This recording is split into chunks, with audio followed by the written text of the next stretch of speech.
The betrayal that shattered Drew, a story of grief, anger, and revenge ****. In a world where family secrets run deep and loyalties can change with the tide, few things cut deeper than betrayal. For Drew Kane, the death of Monica Quartermaine, the matriarch of the Quartermaine family, marked the end of an era, but it also became the beginning of a new chapter, one filled with bitterness, resentment, and the burning desire for revenge. Drew's relationship with Monica had always been complicated, but no one could have anticipated that her death would drive him down a path he had never imagined. Monica was not just a figurehead in the Quartermaine family, she was a force in Drew's life. From the moment he arrived in Port Charles, Drew had been drawn into the intricate web of the Quartermaine dynasty, his own identity caught between the past he had lost and the legacy he had inherited. Monica, though never without her flaws, had been a constant, an anchor in Drew's tumultuous world. However, Drew's return to the Quartermaine mansion to pay his respects to Monica's memory would prove to be anything but peaceful. ###The fractured beginning. Drew's grief was palpable as he wheeled himself into the familiar corridors of the Quartermaine estate. The air was thick with the weight of loss, the kind of loss that doesn't just leave an emotional scar but also a lingering sense of unfinished business. Drew's presence in the mansion wasn't just symbolic, it was his way of acknowledging the deep bond he had with Monica, a bond that had seen its share of highs and lows. And yet, that bond would be abruptly severed the moment Drew tried to approach his late mother. To his utter shock, Monica, or rather, the echo of her legacy, stopped him before he could even set foot in the room where her body lay. The scene was surreal, a haunting moment where Drew, in his wheelchair, was physically pushed away from the very family that had once claimed him. Monica's absence was felt in every corner of the mansion, but her refusal to allow Drew to pay his respects felt like a slap in the face. It was as though all the years of conflict and unresolved tensions had boiled to a head. No words were exchanged, only the cold, unyielding barrier that had been set between Drew and the Quartermaine legacy. His anger surged, but it was not just the refusal to mourn with his family that stung. It was the fact that Monica, in her final act, had denied him the chance to close a chapter in their fractured relationship.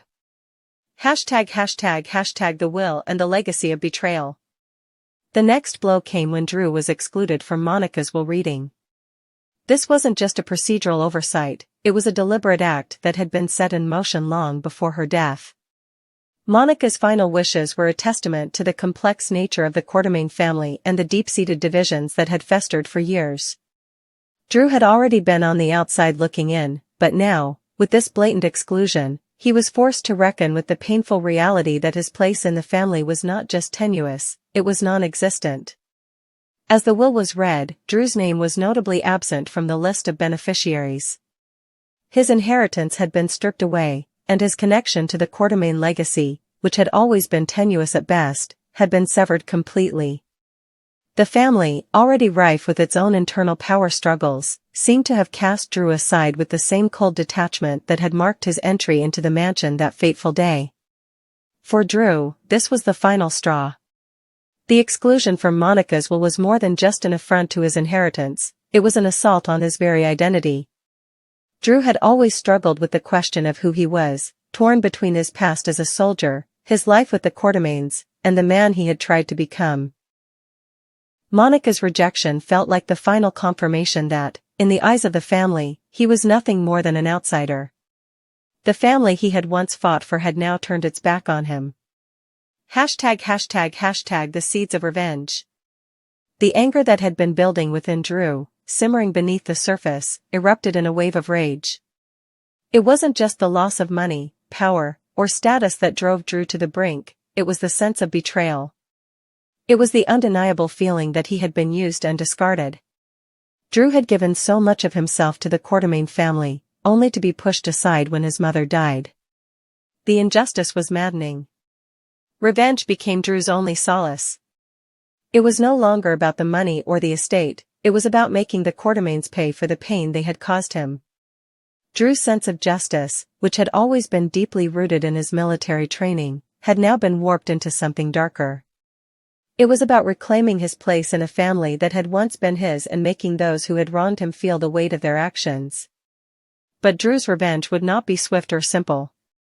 His plan would require patience, strategy, and an understanding of the complex dynamics that governed the Quartermaine family. He would have to outsmart those who thought they had already won, those who believed that by cutting him out of the will and the family, they had silenced him once and for all.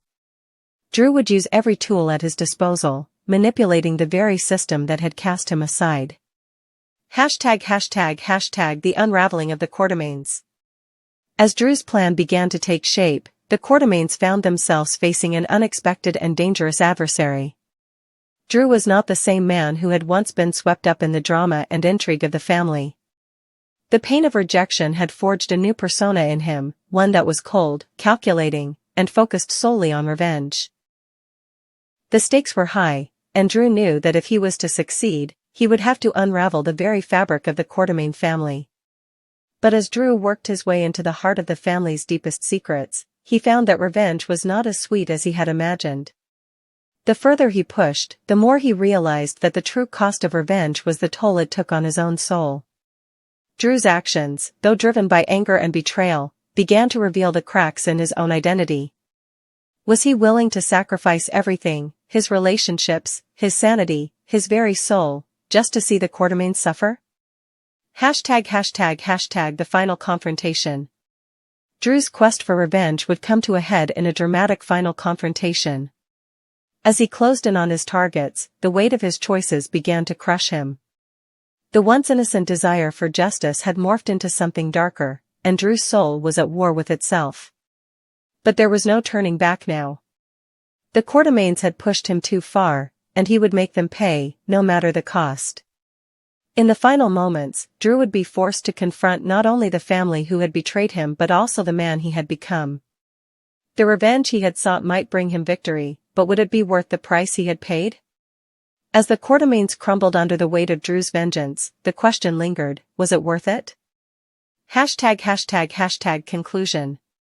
Drew Kane's journey from grief to revenge is a tale of loss, betrayal, and the struggle for identity. The family he once fought for had cast him aside, and in his rage, he sought to tear them apart. But in the end, Drew would find that revenge is a double-edged sword, one that can destroy both the target and the seeker. The Quartermaines may have lost their grip on their empire, but Drew lost something far more precious, his sense of self. As the dust settled and the ashes of Drew's revenge lay scattered, the question remained. Could he ever find peace, or had the battle for the Quartermaine legacy forever consumed him? The story of Drew Kane's revenge was not just about the downfall of a family, it was the tale of a man who had lost everything and, in the process, nearly lost himself.